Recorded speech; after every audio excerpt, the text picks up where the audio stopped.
I'm now writing a book based on the wanderings of Ulysses. That is to say, the Odyssey serves me as a sort of a ground plan. Except my time is recent time, and my hero's wanderings last no more than 18 hours. You're a well-read Cornish man, Mr. Budgen.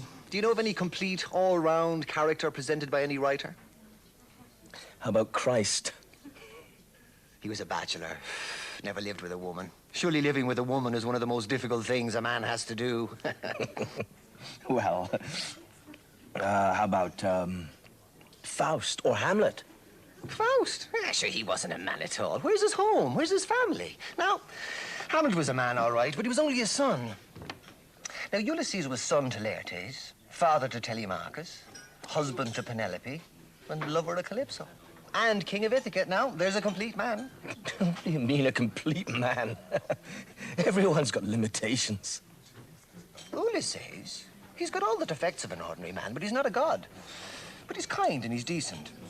My hero, Bloom, is the same. If he does something low or mean, he knows it.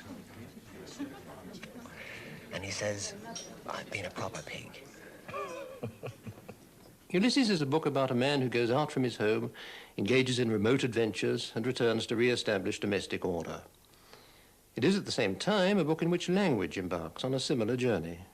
It's as if the English language sets out from the familiar forms we meet in the opening chapters and then begins to explore more and more experimental ways of expressing the subject matter of the book.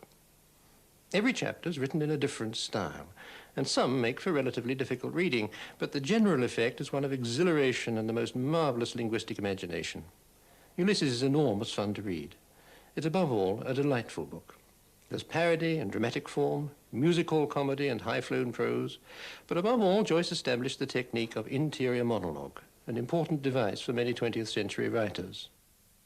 Joyce also was attempting to do something very, very modern indeed in technique. This was not altogether original, but he felt the techniques that had been used in the novels, say, of Dickens, Thackeray, and the rest of them, and even H.G. Wells, Arnold Bennett, were not sufficiently subtle to show what's really going on in the human mind.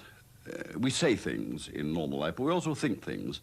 And Joyce had to develop a technique for showing what's going on in the mind on the pre-verbal level before people actually speak. The most difficult interior monologue we shall meet is that of Stephen, the young poet, 22 years of age. His mother's just died, he's just come back from Paris, he doesn't know where he is, but he's essentially a poet, an intellectual, and a rather bumptious young man. Ineluctable modality of the visible. At least that, if no more. Thought through my eyes.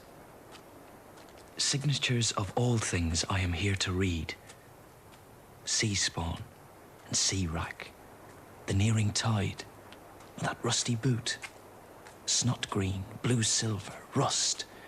Coloured signs. Limits of the diaphane. But he adds, in bodies. Then he was aware of them bodies before of them coloured. How?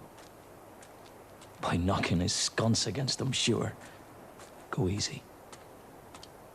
Bold he was, and a millionaire. Maestro di color che sano. Limit of the diaphane in. Why in? Diaphane.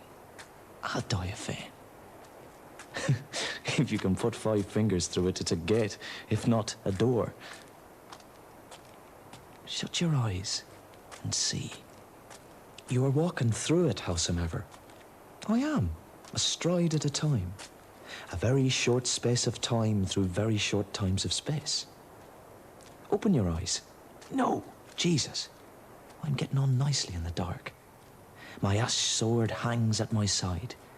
Tap with it. They do. Am I walking to eternity along Sandymount Strand? Crush, crack, creak, creak. Won't you come to Sandymount, Madeline the mare? Rhythm begins, you see. I hear. A catalectic tetrameter of iambs marching. No, a gallop. Delin the mare. Open your eyes now. I will. Oh, one moment. Has all vanished since? If I open and I'm forever in the black diaphane, Basta. I will see if I can see. See now. There, all the time without you, and ever shall be, world without end. Stephen's interior world is more difficult to comprehend than Bloom's. It leaps from classical allusion to folk song as he debates with himself the relationship of the ever-changing visible and audible world to an unchanging reality that is perhaps hidden behind it. Stephen is both a figure of fun and a man on a serious quest.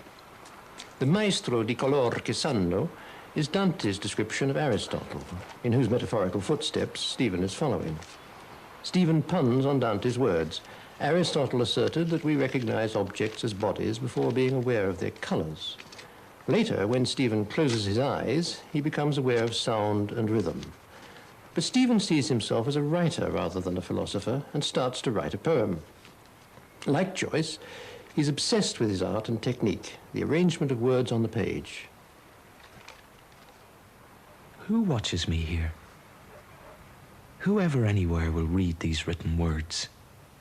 Signs on a white field. Touch me. Soft eyes. Soft, soft, soft hand.